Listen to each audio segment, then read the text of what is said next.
12월 26일 예배 제가 기도하고 시작하겠습니다. 사랑의 아버지 하나님 감사합니다. 이 시간 또 우리가 함께 주님 오심을 기억하며 예배 드릴 수 있게 해주시면 감사합니다. 하늘 보좌 내려놓으시고 이 땅에 오셔서 우리를 섬기신 그 예수 그리스도의 탄생을 기억하며 또 축하하는 그런 예배의 시간 될 수 있게 도와주세요. 감사드렸고 예수님의 이름으로 기도드립니다. 아멘. 이렇게 찬양하실게요.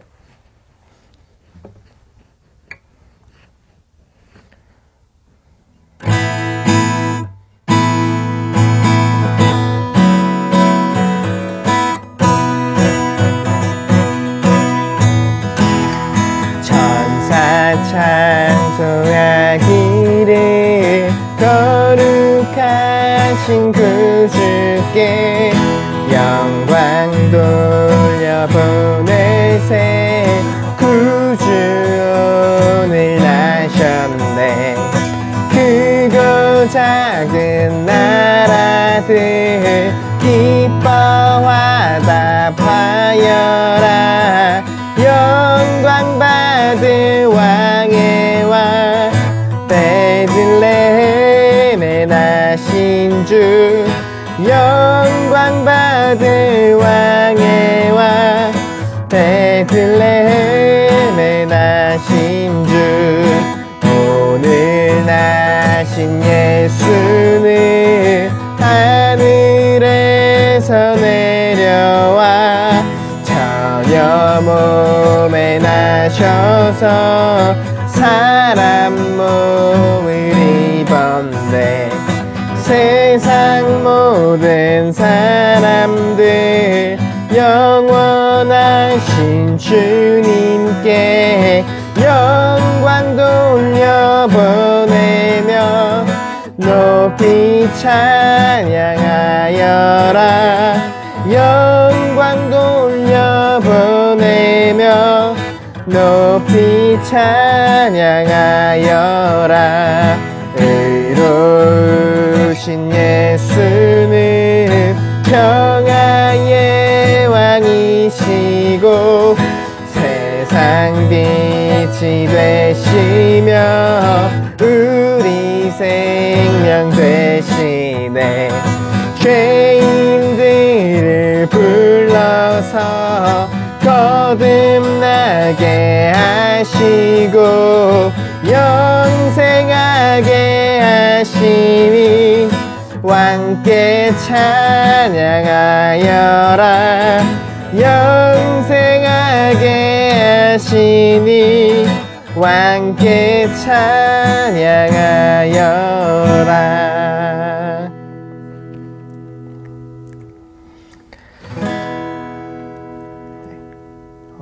2000년 전 이 땅에 오신 그 예수님을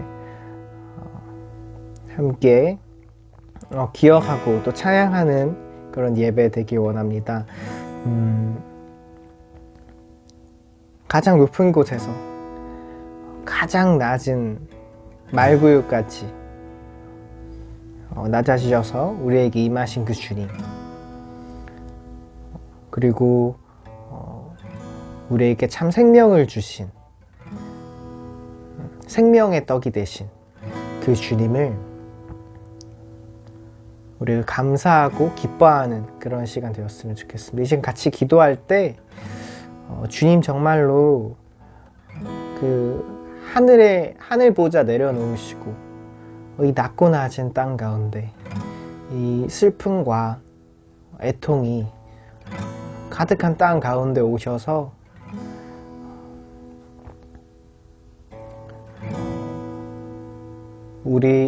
우리와 같은 인간으로 오셨다는 것, 그것에 대해서 함께 같이 감사하면서 그렇게 같이 기도했으면 좋겠습니다. 또 예배를 위해서 같이 기도하시기 기도드리겠습니다.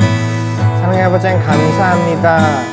주님께서 완전한 하나님이셨지만 완전한 인간으로 이 땅에 오셨음을 기억합니다.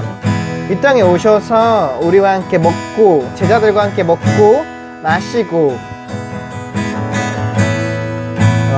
그렇게 또 함께 그들의 슬픔에 함께 울고 함께 웃으시면서 우리의 그 아픔과 모든 감정들에 공감하시는 분이심을 믿습니다. 그리고 우리를 섬기는 분으로 오셔서 마침내 목숨을 대속물로 내어주신 그 주님의 사랑을 우리 함께 같이 기억하면서 나아가기 원합니다. 주님 감사합니다. 주님께서 이 땅에 와주셔서 감사합니다. 주님 도저히 우리 힘으로 할 수 없었던 우리 죄의 문제를 해결하여 주시고 또 영원한 삶을 알게 하시며 그 영원한 하나님 나라를 위해 살게 하시니 감사합니다. 주님 우리의 삶을 그렇게 주님께로 인도해 주시고 붙들어 주세요. 사랑의 아버지 하나님 감사합니다. 예수님께서 이 땅에 오셔서 소외된 자들, 차별받는 자들, 가난한 자들에게 복음을 전하셨습니다. 하나님 나라의 복음을 전하셨고 그들에게는 참된 위로와 또 회복이 있었습니다. 주님 이 성탄을 맞아서 여전히 2000년이 지난 지금에도 이 성탄의 화려함 뒤에 가려진 또 소외된 이들, 또 외로움 가운데 있는 이들, 또 이 성탄의 기쁨을 온전히 누리지 못하고 그렇게 살아가는 이들에게 우리가 또 찾아갈 수 있게 해주세요. 우리가 이 성탄의 기쁨을 함께 나누고 그저 우리끼리만의 축제가 아니라 함께 이것을 즐기며 정말로 복음이 전해지는 그런 축제 현장 될 수 있게 도와주세요. 감사합니다. 예수님의 이름으로 기도드립니다. 아멘. 사도신경으로 우리 신앙을 고백하겠습니다. 나는 전능하신 아버지의 하나님, 천지의 창조주를 믿습니다. 나는 그의 유일하신 아들, 우리 주 예수 그리스도를 믿습니다. 그는 성령으로 잉태되어 동정녀 마리아에게서 나시고 본디오 빌라도에게 고난을 받아 십자가에 못 박혀 죽으시고 장사된 지 사흘 만에 죽은 자 가운데서 다시 살아나셨으며 하늘에 오르시어 전능하신 아버지 하나님 우편에 앉아 계시다가 거기로부터 살아있는 자와 죽은 자를 심판하러 오십니다. 나는 성령을 믿으며 거룩한 공교회와 성도의 교제와 죄를 용서받는 것과 몸의 부활과 영생을 믿습니다. 아멘. 하나님 아버지의 은혜를 감사합니다. 오늘도 12월이 이제 말로 가고 있습니다. 또 이번 주에는 성탄절이 있습니다. 아버지 하나님 이 땅에 많은 고통받는 사람들, 또 전쟁 가운데 있는 사람들, 또 굶주리며 또 여러 가지 이제 질병과 핍박으로 고통받는 사람들이 성탄절을 맞이하여 위로받고 새 희망과 꿈을 가질 수 있는 저희들 될 수 있도록 하나님 인도하여 주시옵소서. 이제 새해를 지난해를 보내고 또 새해를 맞이하는 그런 희망찬 계절이 왔지만 이 정치는 혼란하고 또 나라는 여러 가지로 경제적 어려움 가운데 있습니다. 아버지 하나님 정말 인격이 바탕이 되지 않는 정치인들이 자기들의 당리당략과 사회 사역을 위해서 나라를 구렁텅이로 빠뜨리고 있습니다. 하나님 아버지 저들을 불쌍히 여겨 주시옵시고 저희들이 하나님을 두려워하는 그런 정치자들이 될 수 있도록 하시고 우리 국민들이 깨어서 올바른 판단을 할 수 있도록 하나님 인도하여 주시옵소서. 오늘도 신령과 진정으로 예배하게 하시며 말씀으로 은혜받아 세상 가운데 승리하는 저희들 되게 하여 주시옵소서. 감사드리며 예수님 이름으로 기도했습니다. 아멘. 안녕하세요. 백목사의 세상 읽기. 이번 시간은 영주주의와 이단에 대해서 알아보도록 하겠습니다. 이 글은 월간 현대종교에 실린 글인데요. 정동석 교수님이 2018년 세계 한인 기독 이단 대책 연합회 6차 총회에서 발표한 논문 내용을 발췌한 겁니다. 자, 신약 성경에는 그리스도인을 가장 미혹하는 신앙의 양태를 영역 이원론의 영주주의로 지목하고 있다. 예수 그리스도께서 육체로 임하심을 부인하는 자라 이것이 미혹하는 자의 적 그리스도라고 했는데요. 요한 2장 7절. 뭐 이게 좀 오래됐습니다만은 예수는 실화다, 뭐 다빈치 코드, 이제 이런 이런 것들이 다바 영지주의 현대적 부활이다 이렇게 얘기하고 있고요. 뉴에이지 운동의 그 범신론적인 성격도 이 범죄에서 벗어나지 않는다 이렇게 하고 있죠. 자, 영지주의라는 것은 영적 지식을 추정하는 동방 종교와 실합 철학과 신지학, 그리고 그리스도의 신앙의 혼합 형태로 주 80년부터 150년 사이 초대교회와 경쟁했던 가장 강력하고 그 위협적인 운동이었다. 그 영지주의는 엄격한 의미로 보면 종교도 아니고 순수하고 단순한 철학도 아니었으며 일종의 미래적인 민중신앙이다 이렇게 얘기하고 있죠. 그래서 이제 영지주의가 바로 교회에서 최초로 출현한 이단 가운데 하나다 이렇게 말할 수가 있죠. 자, 영지주의는 두 가지 의미로 사용되는데, 하나는 기독교 이전부터 존재해온 영지주의 사고와 개념 또는 분위기를 기른 기준 지닌 종교운동, 또 다른 하나는 2세기에 널리 유포되었던 기독교 이단 종파를 가리키는 좁은 의미로 사용되어 있다. 그래서 영지주의는 기본적으로 특별한 지식을 통한 영혼의 우주적 구속을 가르친 사상책이라고 할 수 있다. 자, 그러면 이제 영지주의가 무엇이냐, 어떻게, 누가 주장했는가, 또 한국에는 어떤 영지주의 이단이 활동하고 있는가, 이런 것들을 한번 살펴보겠습니다. 자, 그분의 생애, 죽음, 부활, 그리고 재림하신다는 의미는 각 기독교인에게 생사를 걸 만큼 중요한 진리였습니다. 정통은 일반적으로 우선순위를 역사에 두지만 이단은 지식적 이해에 둔다. 그래서 정통은 신학자들 가운데 보다 신학적이지 못하고 보다 역사적인 마음을 가지게 하지만, 이단은 보다 신학적이고 보다 철학적이고 보다 추상적이다. 자, 골로새서와 요한일서는 영지주의의 그 가현설주의, 이런 한계가 있었음을 보여주고 있다. 유대교주의와 율법주의와 함께 영주의는 초대교회의 위협적인 이단으로서 믿음과 관련해서 지식을 과대평가했다. 자, 여기 보면은 이레니우스라든지 터툴리안이라든지 히포리토스라든지 에베타니우스 같은 그 이단 전문가들이요, 초대 교부들 중에서 이런 분들은 영주주의에 대한 그 일반 1차적인 정보는 없고, 이들은 이제 그 성경을 오도하는 영주주의에 대해서 아주 격렬하게 비난을 했다. 그들은 창세기와 요한복음 그리고 바울 서신을 자기들 목적을 위해 왜곡하였어요. 그 이레네스 같은 교부는 영주주의와 기독교의 종교적 혼합을 교회에 대한 공공연한 위협으로 간주해서 영주주의자들의 성경 해석을 왕의 아름다운 그림을 분해하여 여호의 그림으로 짜맞추는 것에 비유하였다. 그래서 우리는 영주주의라 부르는 사상이 고대 세계를 휩쓸었던 극단적 철학적 영적 경향의 한쪽 측면일 뿐을 알아야 된다. 그 영주주의가 일어났던 때는 사도들이 세상을 떠나고 사도들의 신앙을 계승한 초대교회의 지도자들을 중심으로 교회가 어렵사리 자리를 잡아가던 상황이었는데, 교회에 침투한 영주주의 사상으로 인하여 초대교회는 크게 몸살을 앓게 됐다. 초대교회 속으로 침투한 영주주의는 영주주의 이단을 형성하여 교회의 참복음을 심각하게 위협하였다. 초대교회 당시 교회에 가장 큰 해악을 끼친 대표적인 이단들은 영주주의, 마르시온주의, 그리고 몬타누스주의다. 그래서 이들은 그래서 초대교회는 이단의 공격에 대해서 정경화, 신조화, 직분의 확립 등을 통하여 자신의 정체성을 지켰다.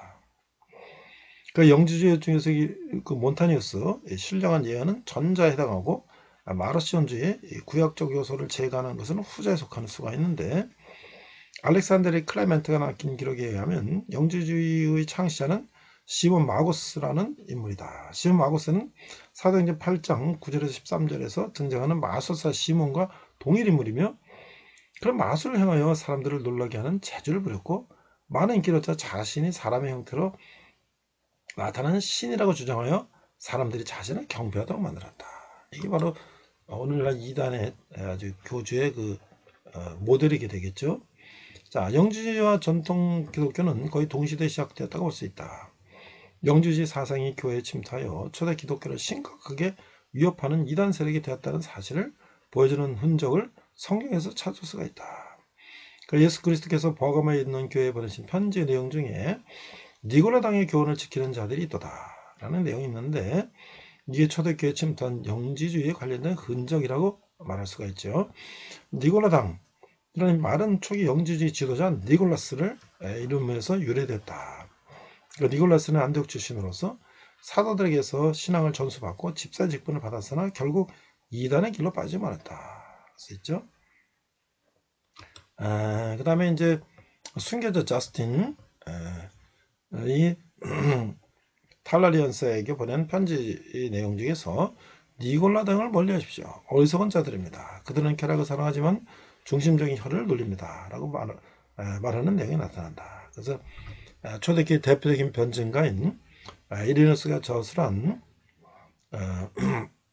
어드바스스 하라세스라는 책에는 영주주의를 이렇게 비판하는 내용이 있는데 니고달라 당은 사도들에 의해 집사직을 처음으로 받은 자들 니골라스를 추종하는 자들이다 이렇게 얘기하고 있고요. 그래서 이제 그 영주주의가 아주 고대를 여러 가지 측면에서 혼탁하게 하고 있는데 이것이 바로 20세기의 실존주의를 닮았다라고 얘기하고 있습니다. 자, 메리 베이커 에디는 크리스천 사이언스는 현대판 영주주의다. 그 역사가 소크라테스가 남긴 기록에서도 초대교회가 영주주의로 인하여 어려움을 당했다고 기술하고 있어요. 소크라테스는 사도 요한이 성경에 남긴 다음의 말씀이 그 당시 교회에 침투한 영주주의 이단 사상을 물리치게 했던 말이라고 기술했는데 사랑하는 자들아 영을 다 믿지 말고 오직 영들이 하나님께 속하였나 시험하라. 많은 거짓 선지자가 세상에 나왔습니다. 하나님의 영은 이것을 알지니 오직 예수 그리스도께서 육체로 오신 것을 시인하는 영마다 하나님께 속한 것이요 예수를 시인하지 않는 영마다 하나님께 속한 것이 아니니 이것이 곧 적그리스도의 영이니라. 우리란 말을 너희가 들었거니와 이제 벌써 세상에 있느니라. 이게 요한일서 4장 1절에서 3절 말씀이죠.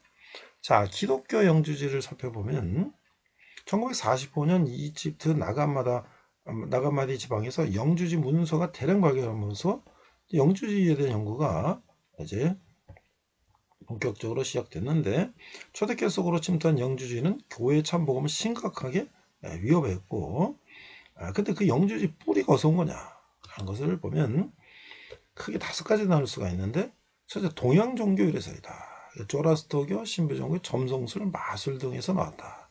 둘째는 헬라 사상 유래설이다.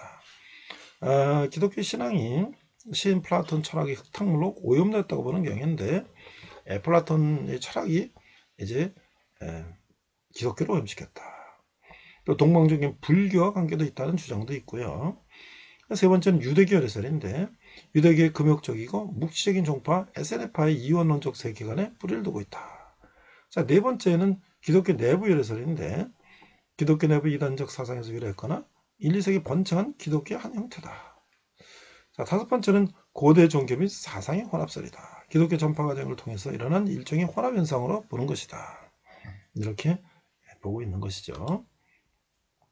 기독교를 개종하는 과정에서 페르시아 이원론, 동양의 신비종교, 헬라 철학, 유대교 사상 등 여러 요소가 기독교 교훈에 혼입되어서 그 모습을 드러내는 것이 기독교 영지주의다라고 할 수가 있는 것이죠.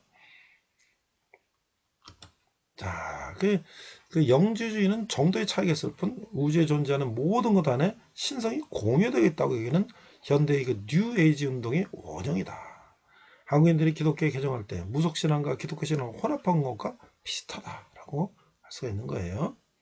자, 현대 영지주의는 대부분 영주자는 이원론자들인데 이들은 물질과 육체는 본래 악한 것으로 보았으므로 성육신을 부정했고 영혼만은 순결하다는 사상을 가지고 있다.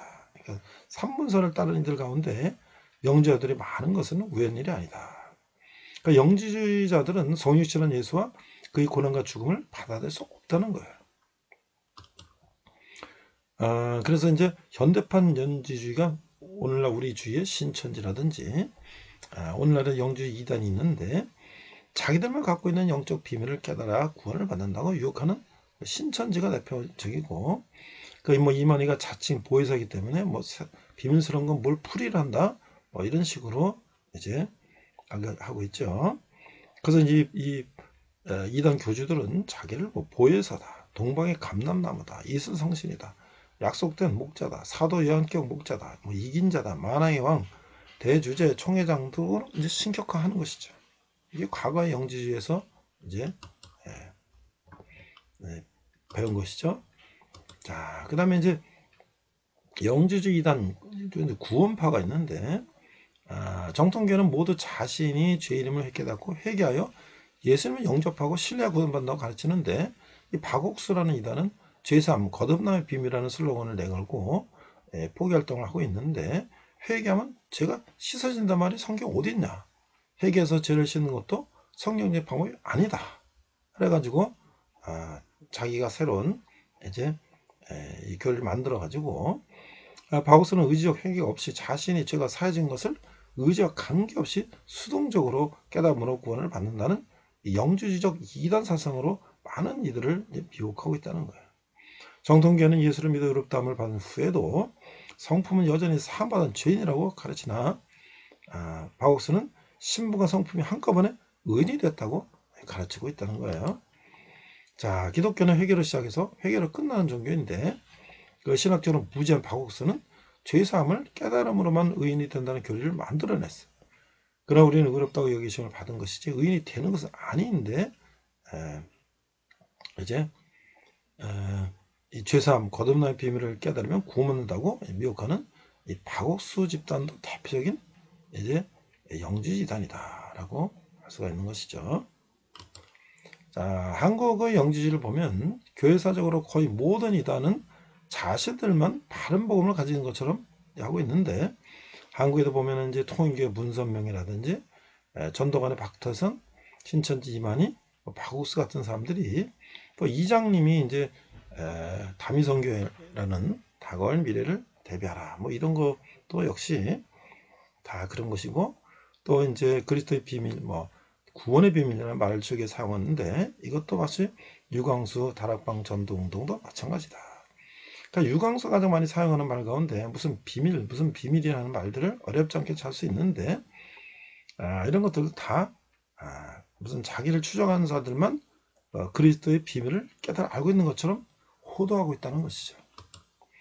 자, 이게 이제 초대교회 영지주의들이 가지고 있는 어떤 그 비밀 그런 것들을 문선명, 박태선, 이만희, 안상홍 등 사입 이단들이 다 그것을 이제 써먹고 있다는 거예요. 이 얼마 전부터 현대 국학과 뇌과학의 창시자로 자처하는 대선사 일지 이승원이라는 사람이 1985년에 단학선언을 설립하고 2002년에 단월드라고 하는 것을 만들었는데 이것이 역시 이것도 영주주의 이단의 한 개파라고 할 수가 있다라고 할 수가 있는 것이죠. 단학선언을 통해서 우주의 신성과 여러분의 신성이 만나는 순간에 깨달으며 구원이다. 뭐 이렇게 해서 신일합일이다.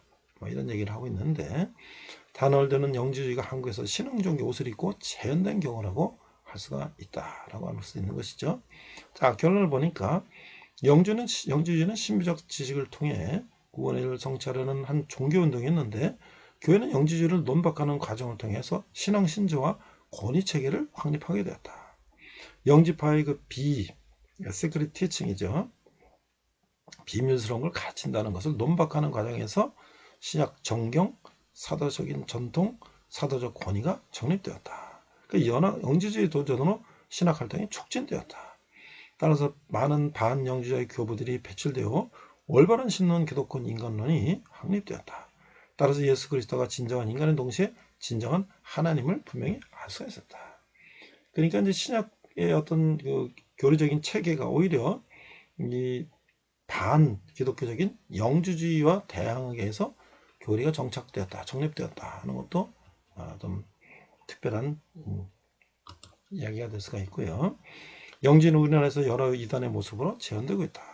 원합주의 문제점과 위험성을 우리에게 지적해주는 동시에 초기 기독교 교부들이 생존을 걸고 확립한 성서적 기독교 진리를 잘 보존하고 가꾸어야 할 것이다 라고 말씀하고 있어요. 우리가 이제 오늘날에 있는 이런 이단들이 그 뿌리가 바로 영지주의에 있다라는 것을 알고 우리가 이것을 잘 대책을 세워야 될 것 같습니다. 이상 백 목사의 세상 읽기 영지주의와 이단이었습니다. 네, 오늘은 골로새서를 우리가 이제 4주에 걸쳐서 말씀을 나누겠습니다. 골로새서 그리스도의 탁월성, 영지주의 이단을 주제로 말씀을 나누고자 합니다. 먼저 보면은요, 골로새서 1장 18절을 한글과 영어로 우리가 자막을 보면서 함께 읽도록 하겠습니다. 골로새서 1장 18절 그는 몸인 교회의 머리시라 그가 근본이시고 죽은 자들 가운데서 먼저 나신 이시니 이는 친히 만물의 으뜸이 되려 하시며. 자, 골로시안스 1장 18절 NIV 성경으로 읽도록 하겠습니다. And he is the head of the body, the church of the church. He is the beginning and the firstborn from among the dead, so that in everything he might have the supremacy. 이렇게 되어 있어요. 자, 우리가 골로새서를 어떻게 읽을 것인가? 왜 사람들이 이단에 빠질까? 왜 사람들이 불건전한 가르침에 쉽게 미혹되는 것인가? 이 골로새 교회의 문제점은 거짓된 두 가르침에 현혹된 것이었다. 그 거짓된 가르침의 내용은 대략 이 금욕주의, 또 신비주의, 천사 숭배 등 그 유대교적인 요소와 이교적인 요소가 혼합된 것으로서 이들이 거짓 가르침에 빠지게 된 것은 바로 그리스도의 위대하심을 잘 알지 못했기 때문이다 라고 하는 것이죠. 이단과 불건전한 가르침의 독소를 예방하고 치료하는 비결은 무엇일까? 그리스도를 깊이 아는 것인데 바울은 이 머리맡 골로새 1장 1절에 14절과 같은 이 결론 골로새 4장 7절 18절을 제한 본론에서 그리스도의 탁월하심과 그리스도와 신자의 연합의 의미 이거를 깊이 알라고 우리에게 촉구하고 있는 것이죠. 자, 그리스도는 보이지 않는 하나님의 형상이시며 모든 만물의 창조주로서 모든 만물이 그리스도로 말미암아 그리스도를 통하여 그리스도를 위해 창조되었다. 또한 그리스도는 교회의 머리로서 그분 안에는 하나님의 모든 충만함이 거하며 그분을 통해 하나님과의 화목이 일어나며 그분은 영광의 소망으로서 천지 안에 거하신다 라고 하는 것이죠. 그분은 하나님의 비밀로서 그리스도 안에 모든 지혜와 지식의 보화가 감춰져 있다. 그리스도 안에는 신성의 모든 측면이 거하며 그리스도는 모든 정사와 권세의 머리이시며 그리스도는 하나님의 보좌 우편에 앉아 계시며 장차 영광 중에 재림할 것이다. 그리스도는 만유시여 만유에 계시며 또한 그리스도는 신자의 생명이시며 신자들은 그리스도와 연합하여 그리스도와 함께 죽고 부활하고 승천하여 그리스도와 함께 영광 중에 나타날 것이다 라고 하는 것이죠. 그러므로 신자들은 부도덕한 삶을 피해야 하며 그리스도의 용서와 사랑과 평강을 가지고 그리스도의 말씀이 풍성한 가운데 무엇을 하든지 말에 일어나 다 주 예수의 이름으로 하고 그리스도를 힘입어 하나님께 감사하는 삶을 살아야 한다. 이처럼 그리스도는 신자들에게 모든 것이 되시는 분이다 라고 말씀하고 있는 것이죠. 자, 그럼 골로새는 또 어떤 것인가? 골로새는 라우디아에서 약 19km, 고대 브리기아 남부지방의 루카스강 계곡 에베소에서 동쪽으로 약 160km 정도 떨어진 곳에 위치해 있었으며 동방 신비주의를 받아들여 뿌리를 내린 곳이었다. 저는 이제 터키를 여행하면서 가족과 함께 가면서 터키 에베소 지역을 가봤는데요.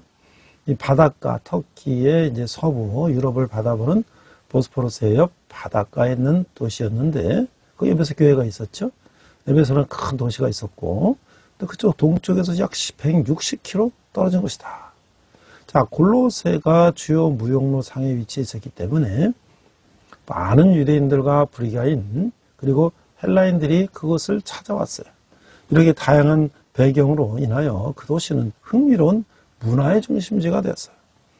그 사람들은 동방으로부터 돌아온 온갖 종류의 새로운 사상과 교리들을 논의하고 수기하였다. 그런 지역이었다는 거죠. 이 모든 불경건한 영향력 때문에 로마에 투옥되어 있는 바울의 마음에 골로새 그리스도인들이 떠오르는 것은 당연하다고 할 수가 있는 거예요. 바울이 골로새 사람들을 직접 대면해 본 적은 없지만 그들은 바울이 섬기는 그리스도께 속해 있으며 그런 영으로 그들과 하나가 되었다고 하는 거예요. 이것이 그가 하나님의 양무리를 삼키려는 일이 때로부터 그들을 보호할 수 있는 한 가지 방법이었다라고 하는 것이죠. 그러니까 바울이 AD 62년경에 골로새에 충성된 성도들에게 쓴 이 편지의 메시지는 그 수세기에 걸쳐 필요했던 거예요. 아마 그것이 하나님께서 바울로 하여금 말로 이 메시지를 전하는 대신 편지로 쓰게 하신 그 이유 그 중 하나인 것인데, 바울은 이 골로새서를 통해서 예수 그리스도의 위대하심에 근거하여 성도들은 세상 철학이나 거짓된 가르침을 거부하고 주께 합당한 삶을 일상생활 속에서 실천해야 한다라고 가르치고 있던 것이죠. 바울은 로마 옥중에 에바브리라고 하는 그 죄수와 함께 갇혔어요. 이 죄수는 아마도 바울이 에베소에서 3년간 사역하는 중에 개종하고 골로새 교회까지 세운 것 같아요. 그래서 이 에바브를 통해 골로새 이단이 생긴 것을 알았는데, 이것이 아마도 유대주의, 영주주의, 그노티시즘이죠.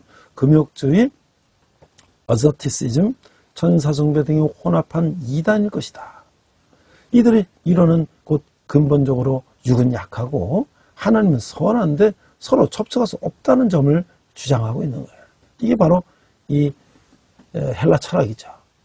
형이상학적인 것은 선한 것이고 형이하학적인 것은 천한 것인데, 예수께서 어떻게 인간으로 올 수가 있느냐? 하나님께서 그걸 이제 믿을 수 없는 거죠. 그래서 그 하나님과 인간의 관련을 맺기 위해서는 하나님께로부터 덜 거룩한 존재가 유출되며, 그 다음 두 번째 거룩한 것에서 덜 거룩한 것이 유출되고, 자꾸 이런 식으로 해서 이 신성이 거의 없는 인간과 접할 수 있는 존재, 예수가 나타나신 것이라고 자기들 나름대로 해석을 하고 있다는 거예요. 이런 이단 사상은 예수 그리스도의 최고의 주권을 파괴할 뿐 아니라 그를 보좌에서 끌어내리며 그의 신성을 빼앗고 그리스도의 최고의 중보자 되심을 파괴하는 어리석고 그 위험한 이단 사상이라고 하는 거예요.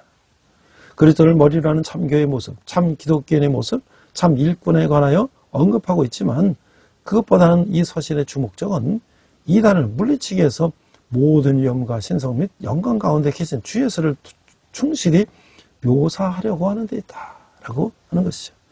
우리 생에 있어서 예수님을 전적으로 뛰어나신 분으로 그리고 왕으로 모셨으면 우리 마음을 위의 것에 두며 예수 성품으로 죽이고 새 사람의 성품을 입어 예수님과 함께 하여야 한다라고 하는 것이죠. 예수님이 몸으로 우리는 세상에 예수님을 나타내는 도구가 되어야 한다고 하는 것이죠. 자, 그럼 우리가 인사, 감사 기도를 볼 텐데요. 1장 1절에서 14절인데, 1절, 하나님의 뜻으로 말미암아 그리스도 예수의 사도된 바울과 형제 디모데는 골로새에 있는 성도들 곧 그리스도 안에서 신실한 형제들에게 편지하노니 우리 아버지 하나님으로부터 은혜와 평강이 너에게 있을지어다. 자, 이 바울은 그리스도 안에서 신실한 형제들인 골로새 성도들에게 이 편지를 했어요. 바울은 골로새인들에게 하나님의 돌보심, 은혜와 삶의 형통한 조건, 평강을 기원하고 있는 것이죠. 자, 3절, 우리가 너희를 위하여 기도할 때마다 하나님의 것 우리 주 예수 그리스도의 아버지께 감사하노라. 이는 그리스도 예수 안에 있는 안에 너희의 믿음과 모든 성도에 대한 사랑을 들었으며 너희를 위하여 하늘에 쌓아둔 소망으로 말미암으니 곧 너희가 전에 복음 진리의 말씀을 들은 것이라. 자, 바울의 기도의 특징은 하나님께 끊임없이 감사하는 거예요. 바울의 감사하게 된 이유는 그 그리스도 예수 안에 너의 믿음과 모든 성도에 대한 사랑을 들었기 때문이었다라고 하는 거예요. 이 삼중적인 바로 믿음, 사랑, 소망은 바울과 베드로가 중시했던 것인데, 믿음은 하나님을 향하여 위로 바라보는 것이고, 사랑은 밖으로 이웃을 향하는 것이고, 소망은 앞으로 미래를 향하는 것이다 라고 하는 것이죠. 6절을 보니까 이 복음이 너희에게 이르매 너희가 듣고 참으로 하나님의 은혜를 깨달은 날부터 너희 중에서와 같이 또한 온 천하에서도 열매를 맺어 자라는도다. 또한 바울은 복음이 온 천하에 전파되는 것에 대해서 하나님께 감사했어요.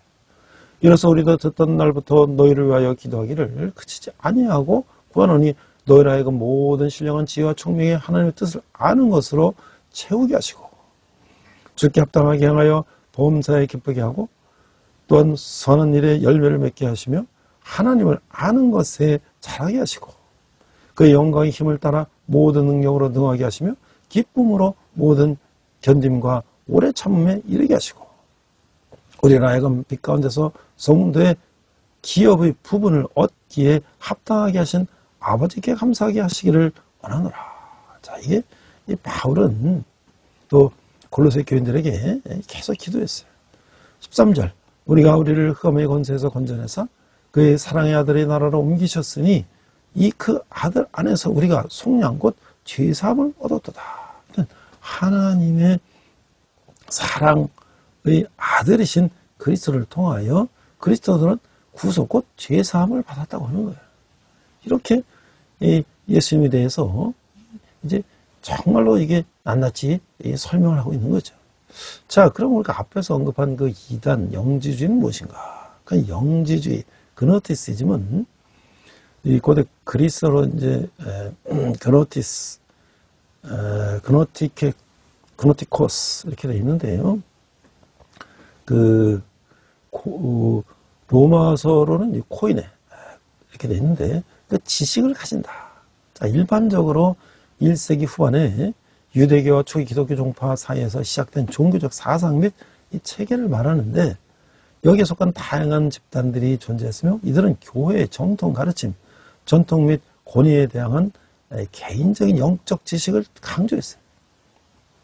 육체적 존재를 결함이 있거나 약한 것으로 본 영주주의 우주 기원론은 일반적으로 우월하고 숨겨진 신과 물질 세계를 창조한 이 악한 신, 이 데미우르고스 때는 구약성경에 야훼와 연관을 져서 구분하는 특색을 이제 지녔는데 영지주의자들은 구원에 이르는 주요 요소가 신비주의적 혹은 밀교적인 이해, 형태, 방식으로 최고 신성에 대한 진실된 지식이라고 생각이 되었어요.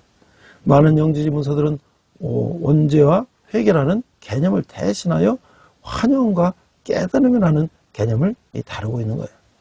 영지주의 문서들은 교부들이 영주주의를 이단이라 비난하며 이들의 문서를 파괴했던 약 2세기까지는 지중해 세계의 특정 기독교 집단들 사이에서 번성했어요. 이러한 문서들은 파괴라는 시도는 대체로 성공적이었으며 그 결과 영주주의 신학자들은 거의 그를 남기지 못하였어요. 그럼에도 불구하고 발란티누스 같은 초기 영주주의 교부들은 자신들의 믿음이 정통 기독교의 믿음과 일치한 것으로 보았던 거예요. 영주주의 기독교 전통에서 그리스도는 인류를 빛으로 다시 인도하기 위해 인간의 모습을 취한 신성한 존재로 간주되고 있는 것이죠. 그러나 영주주의는 하나님의 표준화된 체계는 아니며 직접적인 경험에 대한 강조는 발렌티누스파와 세트파 같은 독특한 교파를 포함한 다양한 가르침을 허용했어요. 페르시아 제국에서 영주주의자 사상들은 비슷한 성격의 마니교를 통해서 저 멀리 중국까지 전파됐고 그 만다야교 등은 현재까지도 이라크에서 남아있다고 하는 거예요. 그 수세기 동안 영주주의에 대한 대부분의 학문적 지식들은 그 리용의 이레니우스와 로마의 히폴리투스 같은 정통 기독교 인물들이 반이단적으로 쓰인 기독물들에 국한되었어요. 1945년 이집트 나간마디 문서들이 발견되는 영주주의에 대한 관심이 새로워졌어요. 이 문서들은 토마스 복음서와 도마복음이라죠. 요한의 외경을 포함한 시기한 초기 기독교 및 영주주의 문헌 모음집을 포함하고 있다라고 하는 것이죠.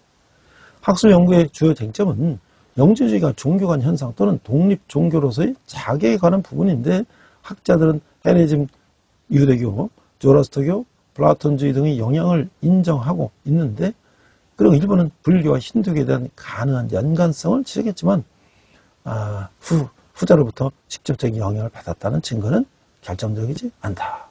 이게 이제 과거의 영주주의 얘기인데요. 그럼 오늘은 영주주의는 어떻게 오늘날까지 연결되고 있는가?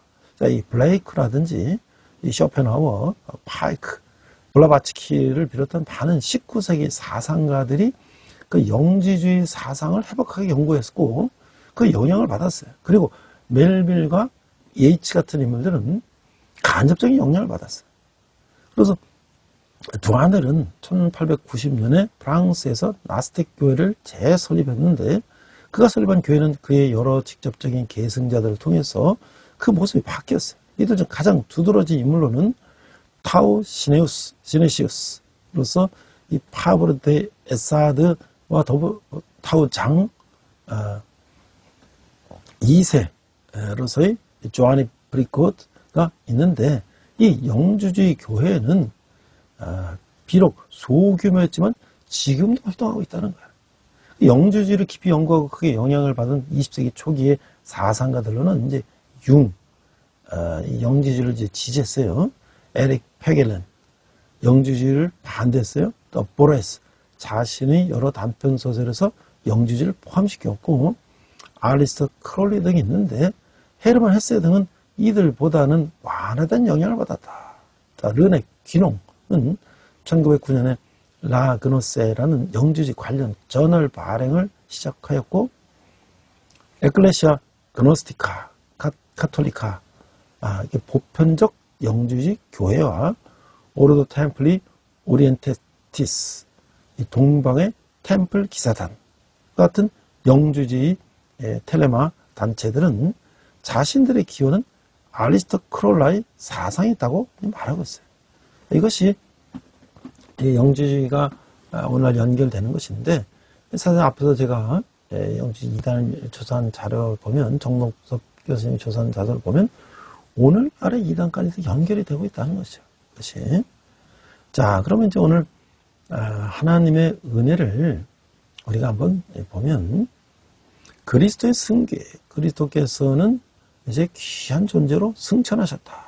그러니까 승귀라고 하는 것이 이제 이게 한문으로 오를 승, 귀할 귀자인데, 뭐 또 다르게 한문을 우리가 펴는데, 뭐 이기승, 귀신기 이럴 수도 있겠죠. 뭐 귀신이 이겼다. 근데 여기서는 승천하셨다는 거예요. ascension. 자, 15절에 보니까 그는 보이지 않는 하나님의 형상이시요 모든 피조물보다 먼저 나신 이시니 만물이 그에게 창조되되 하늘과 땅에서 모이는 것들과 보이지 않는 것들과 혹은 왕권들이나 주권들이나 통치자들이나 권세들이나 만물이 다 그런 말미암고 그를 위하여 창조되었고, 땅과 만물보다 먼저 계시고 만물이 그 안에 계셨느니라.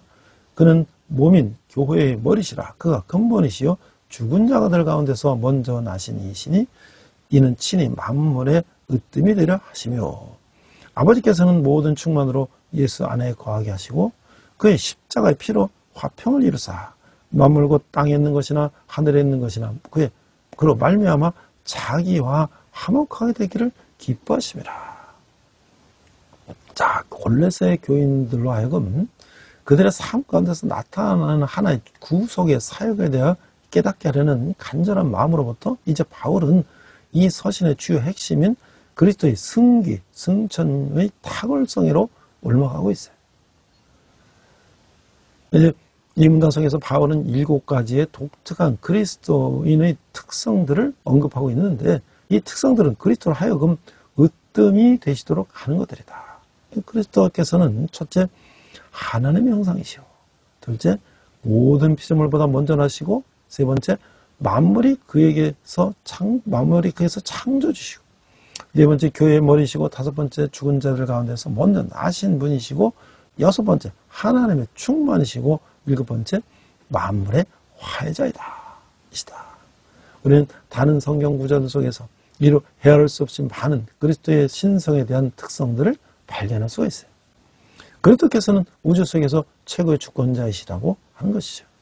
자, 그리스도의 화해를 보면 1장 21절 이하를 보면, 전에 악한 행실로 멀리 떠나 마음속으로 원수가 됐던 너희를 이제는 그의 육체의 죽음으로 말미암아 화목하게 하사 너희를 거룩하고 흠없고 책망할 것이 없는 자로 그 앞에 세우고자 하셨으니, 만일 너희가 믿음에 거하고 터위에 굳게 서서 너희들은 복음의 소망에서 흔들리지 아니하면 그리하리라. 이 복음은 천하 만민에게 전파된 바요 나 바울은 이 복음의 일꾼이 되었노라.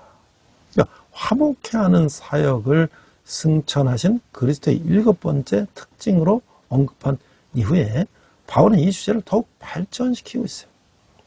인간들은 생명으로부터 멀어지고 하나님부터 멀리 떠나 있었으므로 화목해야 할 필요가 있었다고 하는 거예요.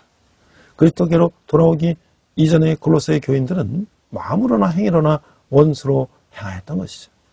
죄는 마음속에서 시작되어 행위로 나타나게 되는 거예요.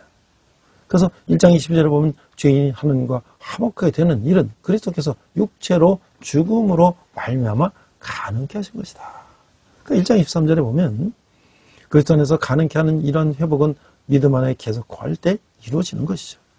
골로새 교인들은 견고하게 세워진 터 위에 굳게 서서 믿음을 소유하고 있었으므로 바울은 이들이 계속해서 믿음 위에 거할 것을 확신했다라고 하는 거예요. 그래서 세 번째는 그리스도 비밀에 이제 계신데 1장 24절에서 27절을 보면 24절 나는 이제 너희를 위하여 받는 괴로움을 기뻐하고 그리스도의 남은 고난을 그의 몸된 교회를 위하여 내 육체에 채우노라. 내가 그리스도 교회 일꾼이 된 것은 하나님이 너희를 위하여 내게 주신 직분을 따라 하나님의 말씀을 이루려 함이니라. 이 비밀은 만세와 만세로부터 감춰졌던 것인데 이제는 그의 성도들에게 나타나셨고 이 비밀은 너희 안에 계신 그리스도시니 곧 영광의 소망이니라. 자, 이게 1장 24절에서 그리스도 안에서 유대인과 이방인이 함께 하나님께 화목하여 한 몸이 되는 비밀은 오직 그리스도 안에서만 계시된 것이다. 바울은 골로새 교인들을 위하여 받는 괴로움을 기뻐하고 그리스도와의 남은 고난을 그의 몸된 교회를 위하여 내 육체에 채우기를 원한다라고 말하고 있어요. 1장 25절 26절에 보면 그는 하나님의 보배로운 진의 말씀을 위하여 하나님께서 택하신 종이었는데 골로새 이단들은 자신들의 신비 경험을 통하여 지식의 충만함에 이른다고 자랑했어요. 그러나 바울은 충만한 비밀은 그리스도 안에서만 발견할 수 있다고 선언을 했던 것이죠. 교회는 구약 성경에서는 감췄던 것이죠. 왜냐하면 그것은 영원전부터 숨겨졌던 비밀이었기 때문인 거예요. 바울은 이제는 그의 성도들에게 나타났다고 말하고 있어요. 1장 27절에 보면 하나님께서는 시작 성경 시대의 성도들에게 이 비밀을 알게 하셨어요. 놀라운 사실은 그들로 하여금 이 비밀의 영광이 이방인 가운데 얼마나 풍성한지를 알게 하려 하십니다. 라고 하는 거예요. 그런데 그리스도의 안에서의 완전을 1장 28절 29절을 보니까 우리가 그를 전파하여 각 사람을 권하고 모든 지론 각 사람을 가르치면 각 사람을 그리스도 안에서 완전한 대로 세우려 함이니 이를 위하여 나도 내 속에서 능력으로 역사하시는 이 역사를 따라 힘을 다하여 수고하노라. 자, 1장 28절 29절에서 이방인 그리스도인들 안에 거하시는 그리스도를 전파하면서 바울은 이 모든 이들에게 가르치고 있어요. 바울이 이처럼 권하고 가르치게 되는 것은 골로새에 있었던 그리스도에 대한 잘못된 가르침 때문에 그랬다는 것이 틀림없어요. 바울은 골로새인들을 이단의 손에 넘겨주지 않고 그리스도 안에서 각 사람을 완전하게 세우려는데 이 목적이 있었으므로 모든 지혜로운 힘을 다하여 권하고 가르치고 있었다는 거죠.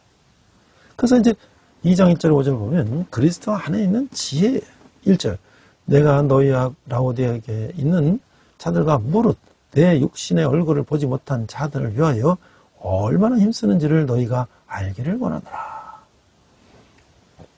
2장 1절 바울의 사랑의 수고는 그가 개인적으로 아는 이들에게만 국한 것이 아니라 그가 알지 못하는 모든 사람들에게 확대되고 있는 거예요.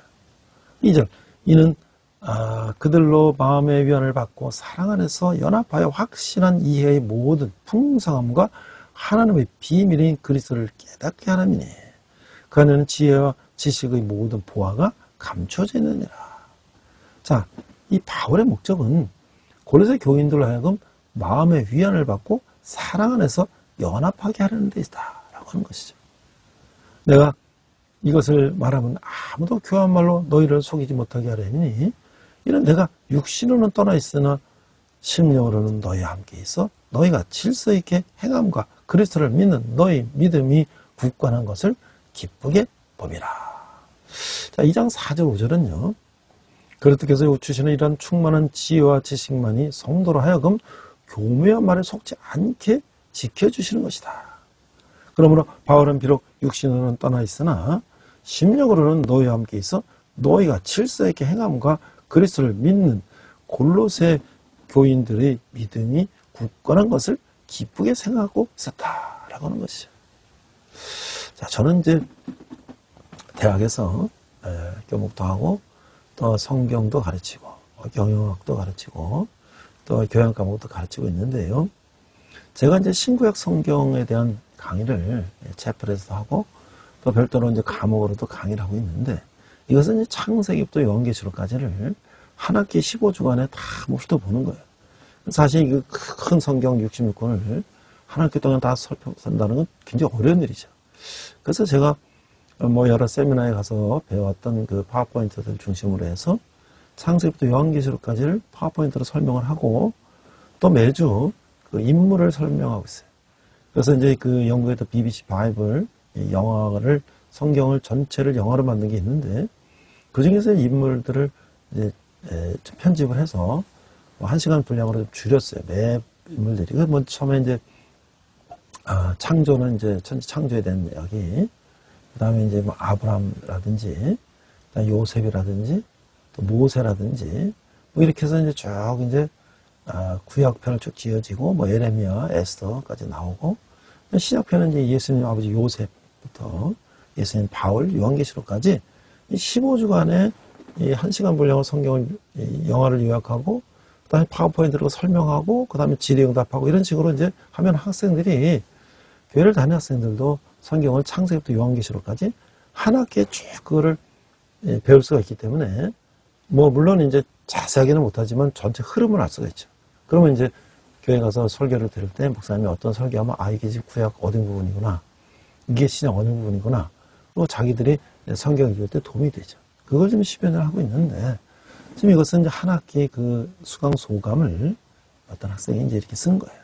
제가 항상 이렇게 이제 질문을 합니다. 마지막 기말시험 문제에서 한 학기 동안 신구약 성경인물 리더십 이해를 배운 소감을 써보세요. 그랬더니 이 학생이 이렇게 썼어요. 제가 20 몇 학년도 1학기 동안 신구약 성경인물 리더십 이해를 배우면서 성경 공부를 체계적으로 배울 수 있었다는 느낌을 받았습니다. 사실 저는 이전에는 조부모님의 영향으로 교회에 가끔씩 다니는 정도였고 개인 사정으로 미국에 있었을 당시 다녔던 크리스천 스쿨에 다니면서 미국 교회를 접하면서 베프티즘, 침례를 받게 된 케이스입니다. 스쿨의 바이블 클래스에서 그리고 미국 교회 시간대 수요일 청순 예배나 주일 예배 시간에는 저는 단편적인 성경의 부문에서만 배울 수가 있었습니다. 주로 마태복음, 매튜 파트를 이제 배우는 것 또한 뭐 유익하고 하나님의 말씀을 이해하는 데 큰 도움이 되었지만 아쉽게도 성경의 주요 인물들이나 흐름, 명칭 등에 대해서는 제대로 알지 못하는 상태였습니다. 이런 이유 때문에 이번 신구약 성경인물 리더십 이해라는 강의를 풀어 신청했던 것도 있습니다. 한 학기 동안 강의는 저에게 더할 나위 없이 유익한 시간이었습니다. 처음부터 성경이 어떤 흐름으로 흘러가는지에 대해서 배울 수 있었으며 어떤 주요 인물들이 있고 어떤 일생을 살아왔는지 그 과정에서 하나님께서는 어떠한 뜻을 보여주셨는지에 대해서 배울 수 있었기 때문입니다. 이 경험을 통해 개인적으로 성경 공부에 제대로 된 출발을 할 수 있었던 것 같습니다. 어떤 흐름으로 과거가 진행되어 있는지 왔는지 이해할 수 있었으며 그동안 궁금했던 점들, 특히 인물들에 대한 내용을 체계적으로 알 수가 있었습니다. 첫 시간에 배웠던 아브라함에 관한 내용이 떠오릅니다. 제가 성경을 제대로 배우는 첫 시간이라는 이유도 물론 있습니다. 이런 이유와 함께 모두가 다신교를 믿고 있을 때 유일하게 하나님을 유일신을 믿는 신앙을 보여주는 아브라함에 관한 이야기를 보며 하나님께서 믿음, 그 신앙을 의로 쓰신다는 것, 그리고 하나님을 오롯이 믿는 것이 얼마나 중요한지를 알 수 있었기 때문입니다. 무엇보다도 아브라함이 보여주었던 리더십의 근원이 여호와에 대한 신앙, 순종, 믿음이라는 것을 알게 되면서 하나님에 대한 신앙은 강력한 믿음이 되고 이러한 믿음은 다른 사람들과의 강력한 결속력이 될 수 있다는 것을 알 수가 있었습니다. 아브라함의 이 하나님에 대한 강력한 믿음을 보면서 끝없는 믿음과 기도, 예배를 통해 어떤 상황 속에서 하나님을 믿을 수 있는 힘을 기를 수 있어야 한다는 생각과 함께 오늘날을 살아갈 때 특히나 이러한 믿음을 가지는 것이 중요하다는 생각을 했습니다. 오늘날 세계는 차별적, 배적 등으로 분열되어 있고 곳곳에서 피해받은 사람이 생겨나고 있습니다. 하나님께서 보여주신 사랑을 바탕으로 다른 사람을 소중히 여기고 동시에 하나님에 대한 믿음으로 하나로 뭉쳐야겠다는 생각이 들었습니다. 그 다음은 예수님에 대해서 배웠던 내용이었습니다. 이 과정을 통해 그동안 막연히 알고 있었던 예수님에 대한 내용들이 아니라 정말 어떻게 이 땅에 오셨고 어떤 일들을 행하셨는지 알 수 있었기 때문에 특히나 뜻깊었던 것 같습니다. 더불어 과제를 통해 스스로 예수님이 인성과 신성에 대해 배울 수 있는 소중한 기회였으며 삼위일체가 무엇인지에 대해서 알 수 있는 시간이었습니다. 비록 인간으로서 온전히 이해하기 어려운 내용들이었지만 그럼에도 불구하고 하나님께서 그 어떤 모습일지라도 언제 어디서 시간과 장소를 막론하고 사랑으로 우리와 함께 하시면서 이끌어주시는 분이라는 것을 이해할 수가 있었습니다. 한 학기 동안 비록 성경 공부를 제대로 하기에 짧은 시간일 수 있었지만 저는 이 시간을 통해서 그동안 궁금하고 알고 싶었던 내용과 함께 조금이나마 제대로 된 성경 관련 공부를 할 수 있는 시간이었으며 하나님에 대한 신앙을 다질 수 있는 시간이었습니다. 이전까지는 하나님에 대한 믿음에 막연한 감정이 있었지만 이 강의를 통해 조금 더 단단해질 수가 있었습니다. 저는 우리 젊은이들과 함께 제가 50대 초반에 이제 신학대학원 가고 목사가 돼서 10여 년을 우리 젊은이들, 대학에 있는 청년들, 또 군대에 있는 청년들에게 성경을 가르치고 있는데요. 오늘 우리 젊은이들이 참 똑똑합니다. 우리가 잘할 때보다 이 청년들은 한 10배, 20배의 지식의 양과 또 정보력을 갖고 있어요. 그런데 우리 교회에 대한 그 왜곡된 시각들, 밖에서 들리는 그런 여러 그런 오해로 인해서 교회를 이제 선입견을 가졌죠. 부정적인 선입견. 그러나 정말 우리가 성경을 있는 그대로 객관적으로 우리가 공부하고 배우면 그들이 교회에 대한 생각이 그게 정말 알지 못하는 상황에서 생각한 거였구나 라는 것을 깨닫는 학생들을 보게 됩니다. 그리고 또 미션스쿨에서 성경 공부를 했거나 또 채플에서 예배를 드렸거나 하는 학생들을 보면 기독교에 대한 어떤 부정적인 감각이 없어요. 왜냐하면 교회에서 예배하고 성경 공부해보니까 여기 나쁜 얘기 없잖아요. 밖에서 듣던 부정적인 얘기들을 그걸 역없이 들었을 때와 실제로 교회 안에 들어와서 얘기를 들어보면 이게 다 우리에게 도움이 되는 얘기지 우리를 나쁘게 하는 게 없지 않습니까? 그래서 정말 청년들에게 젊었을 때 이 성경을 제대로 가르치는 것이 얼마나 중요한가 것을 저는 깨닫게 됩니다. 그것은 물론 성인도 마찬가지죠. 이 $100짜리 위조 지폐를 분별하는 이런 전문가들은 이 가짜 여러 가지를 구별하기 위해서 가짜를 공부하는 것이 아니라 $100짜리 진짜 슈퍼노트를 완벽하게 그거를 공부하면 조금만 다른 가짜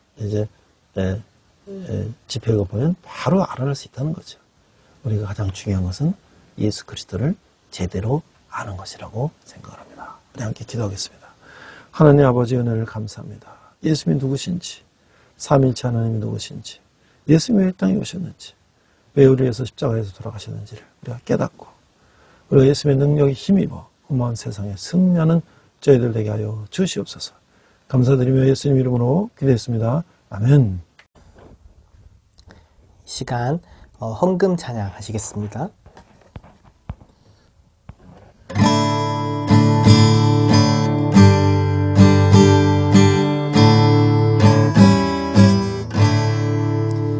내게 있는 모든 것을 아낌없이 드리네. 사랑하고 의지하며 주만 따라 살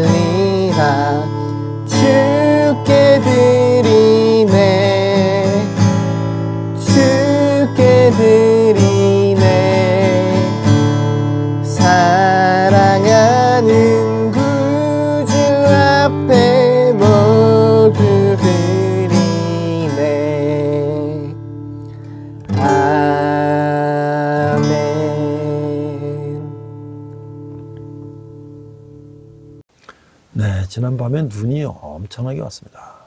이제 이번 주일에는 참으로 이제 그 이동이 참 어려운 그런 가운데 있는데요.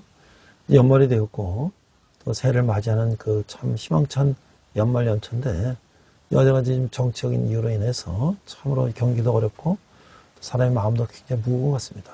우리가 함께 기도할 것은 정말 올바른 지도자들이 나라를 이렇게 이끌어 나가야 될 것 같습니다.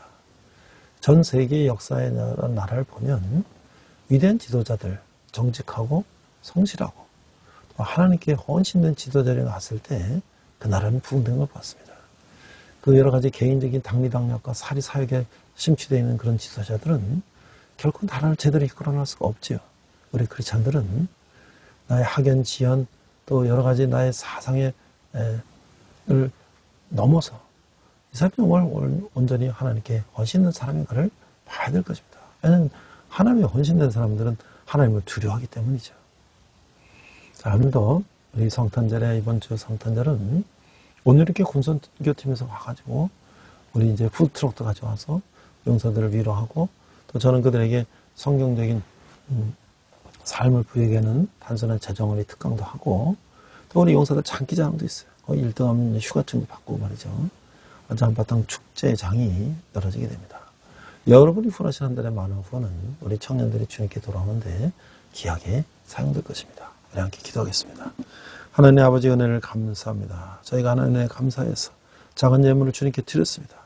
이 예물이 쓰이는 것마다 주님 영광이 나타나게 하시고 특별히 청년들이 주님께 돌아오는데 귀하게 사용되게 하여 주시옵소서.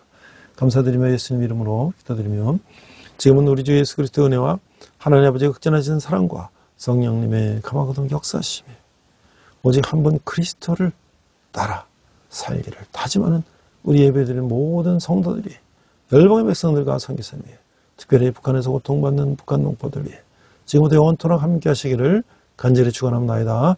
아멘. 우리 함께 선한 능력으로 찬양하시면서 한 주간 승리하시기 바랍니다. 이 시간 함께 결단 찬양 선한 능력으로 부르시겠습니다.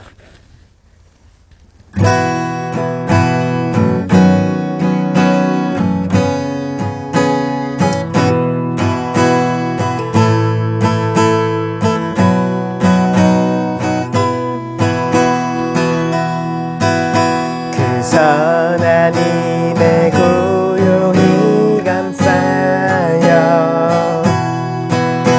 그 놀라운 평화를 누리며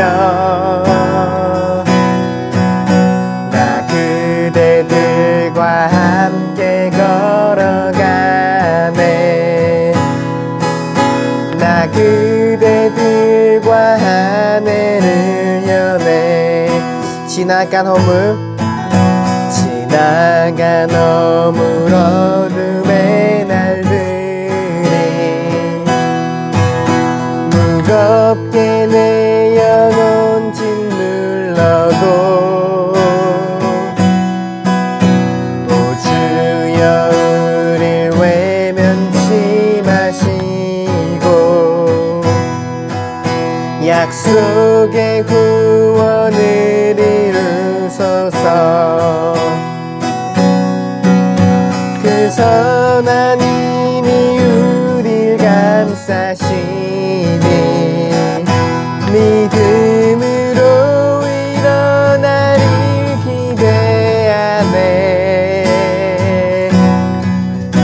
주 언제나 우리와 함께 계셔 하루 또 하루가 늘 새로워 주께서 밝히신 작은 촛불이 어둠을 헤치고 타오르네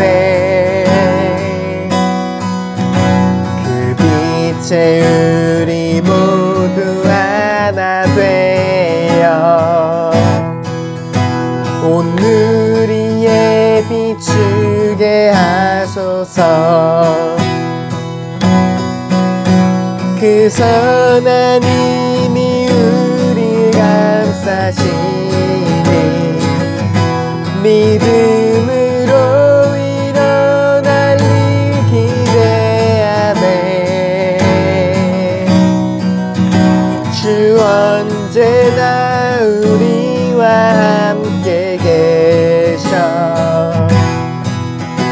하루 또 하루가 늘 새로워. 이 고요함이 깊이 번져갈 때 저 가슴 벅찬 노래 들리네. 다시 하나가 되게 이끄소서. 당신의 빛이 빛나는 이 밤, 그 선한 힘이 우릴 감싸시니 믿음으로 일어날 일 기대하네. 주 언제나 우리와 함께 계셔. 하루 또 하루가 늘 새로워. 주 언제나 우리와 함께 계셔. 하루 또 하루가 늘 새로워.